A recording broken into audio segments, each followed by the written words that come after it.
நல்லகதிக்கு யாதுமோர் குறைவில்லை. கண்ணில் நல்லகதொரும் கழுமல வளநகர் பெண்ணில் நல்லாதொரும் பெருந்தகை இருந்தது. எல்லாம் அல்ல உமையொருபாகன் திருவருள் துணை செய்ய எங்களது பெரும் படனாபுரி என்கின்ற பெருமாநல்லூர் அவனாசிக்கு அருகாமையிலே பெருமாநல்லூர் என்கின்ற அற்புதமான ஒரு சிவாலயம்.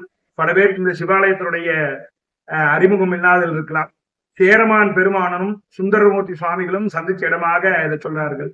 மண்மாரி பொடிது, அந்த மண்மாரிக்காக அம்பிகை இந்த இடத்துல சிவனை நோக்கி தவம் செய்து அந்த மண்மாரியை நிக்க செய்ததாக வரலாறுகள்லாம் சொல்றாங்க. உத்தம சோழீஸ்வரமுடையான் அப்படிங்கிற அரசர்னால நிறுவப்பட்ட கோவிலாக கல்வெட்டுகள் கூறுகின்றன. நிறைய கல்வெட்டுகள் உள்ள இருக்கிறது. மேற்கு பார்த்த சிவாலயம், காசி மகாத்மியம் அப்படிங்கிற புத்தகத்திலே மேற்கு பார்த்த சிவாலயம் காசியும் ஒன்று அப்படின்றதாக பல ஆதார விஷயங்களாக இந்த கோவிலை சொல்வார்கள்.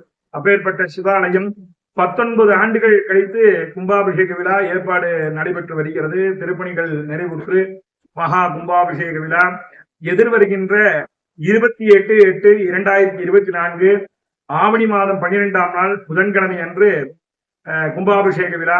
அருகே உள்ள ஸ்ரீதேவி பூதேவியுடனவர் ஆதிகேசவ பெருமாள் என்கின்ற மகாவிஷ்ணுடைய மகா சம்பரோட்சணமும் நமது ஆலய சிவாலயத்துடைய மகா கும்பாபிஷேக விழாவும் மிகச் சிறப்பாக நடைபெற உள்ளது. அம்பிகைக்கும் சிவபெருமான் மற்றும் சண்முகநாதருக்காக நவாக்னி என்று சொல்லக்கூடிய 9 யாக வேள்விகள் தனித்தனியே அமைத்து பரிவார தெய்வங்களுக்கெல்லாம் யாகசாலையில் திவ்யமாக அமைத்து 35 யாக வேள்விகளோடு 6 கால பூஜைகளாக இந்த கும்பாபிஷேக விழா எதிர்வருகின்ற ஆவணி மாதம் 12ஆம் நாள் மிகச் சிறப்பாக நடைபெற திருவருள் கூட்டியுள்ளது. அந்த கோவர்தனாம்பிகையுடன் முத்தமலிங்கேஸ்வரர் திருவருளால் இங்கே வருகின்ற அனைத்து பக்தகோடி பெருமக்களும் இன்மையிலும் வறுமையிலும் ஈன்றால் செல்வம் பெற்று பொதுவாக வாழ வேண்டும். இந்த கும்பாபிஷேக விழாவிற்கு அனைவரும் வந்து இருந்து கலந்து எம்பெருமானுடைய திருவருள் பெற வேண்டும் என்று கேட்டுக்கொள்கிறேன்.